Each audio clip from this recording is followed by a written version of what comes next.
Hey everybody, my name is Arian Simone. I'm CEO and founding partner of the Fearless Fund, the nation's first venture capital fund that's built by women of color for women of color.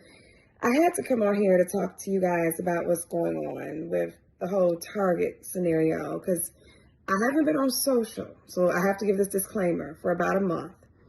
I've been fasting. I was fasting with my church, then I extended my fast, and then now I'm like on book deadline right now. So I'm like really I can't tell you what's been out there. So please know that I'm speaking from more of a blank slate, just knowing what I've been hearing and what has happened in the news and the uproar that Black and brown communities are having around the diversity, equity, and inclusion initiative and clause being removed from Target's value system, from what I'm hearing.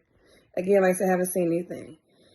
But I did want to give some guidance as far as how this can be handled in a very effective way. I think that all of the Black and brown and female owned brands need to realize their voice, and you need to exercise your voice.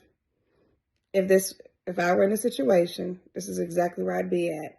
Step one of the brands needs to write a letter.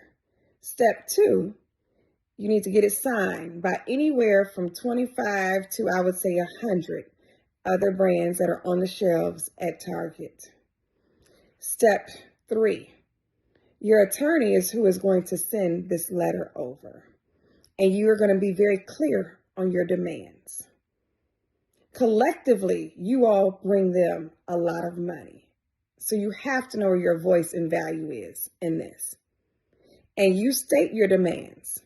That one, we need you to rescind your statement that you all made on diversity, equity, and inclusion, because we got into business with you under the premises that these were your value system.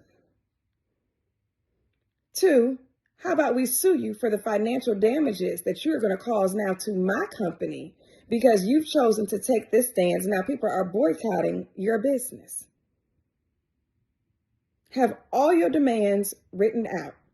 Collectively, if you take a stance and sue for the right amount of money, you can best believe there will be a rescind of these comments.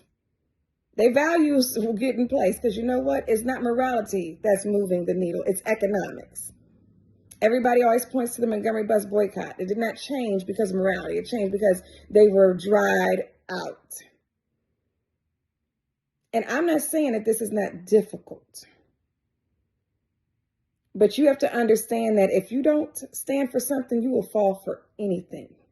And that if you collectively come together and take a stance, that change can actually be made. But you need to I would suggest Ben Crump, but you need to get an attorney involved. And you need to collectively say, you know what? We have chosen to go into business with you under these premises. And these are our demands.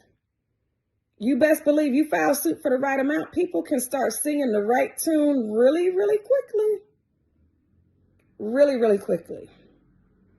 And how about shout out to Costco? They're an investor in Fund 1 and Fund 2 at the Fearless Fund for just standing on business.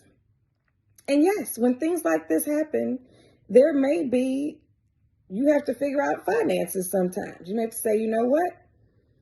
As a brand, I need y'all to go to our D2C. I got to figure out how to financially figure this out and be clear on what it is, because people will equity crowd fundraise. People will, what is it that everybody does? Oh gosh, I can't even think of it. Is it, hold on, what's the one? Either way, when they go online and they raise money, you can collectively say, you know what, we're going to take a stance for the community, but we're probably going to lose this amount of money. Can y'all help us crowd fund for this amount of money to make sure that we don't have any losses? This is a time to stick together. This is not a time to stand divided, but this is a time to also be very smart on how you want to use your collective, powerful voice. Thank you.